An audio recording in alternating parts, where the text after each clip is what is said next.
Ce sont deux prises importantes qu'ont faites à Alger en la personne de Cherki Hamida et surtout Ben Mridi Darbi, les parachutistes du général Massu. Les deux hommes qui ont été conduits sous bonne escorte au PC du colonel Bijard sont en effet des membres influents du FLN. Ben Mridi Darbi notamment, qui appartient au célèbre comité des 5.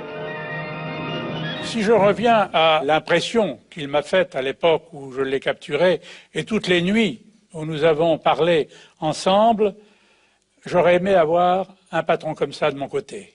J'aurais aimé avoir beaucoup d'hommes de cette valeur, de cette dimension de notre côté. Parce que c'était un seigneur, Ben Midi. Ben Midi était impressionnant de calme, de sérénité et de conviction. Lorsque je discutais avec lui et je lui dis « Vous êtes le chef de la rébellion, vous voilà maintenant entre nos mains, la bataille d'Alger est perdue, et j'extrapolais un peu, la guerre d'Algérie, vous l'avez perdue maintenant. » Il dit « Ne croyez pas ça ». Et il me rappelait les chants de la résistance, le chant des partisans, un autre prendra ma place. Voilà ce qu'il m'a dit. Ami, si tu tombes, un ami sort de l'ombre à ta place.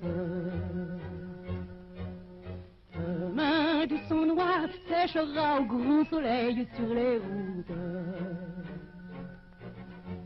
Vive les compagnons, dans la nuit la liberté nous écoute. Ben Midi, ça m'a fait de la peine de le perdre, parce que je savais qu'on ne le reverrait plus, je subodorais. Vous l'avez remis à qui?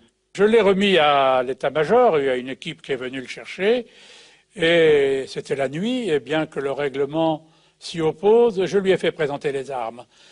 Parce qu'il faut reconnaître chez son adversaire la valeur et le courage, et Ben Midi était pour moi un grand monsieur. D'ailleurs, son prénom dans la résistance c'était Hakim, qui veut dire le preux. Qui lui a présenté les armes? Moi, avec mon détachement, avec un petit détachement que Bijard a entériné.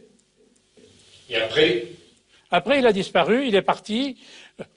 Il a été remis à la justice ou dans un camp d'internement.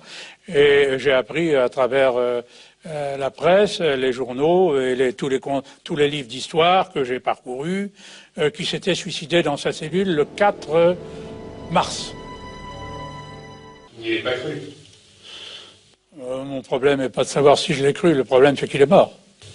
Mais peut-être une petite idée sur la manière dont il est mort. Il est parti.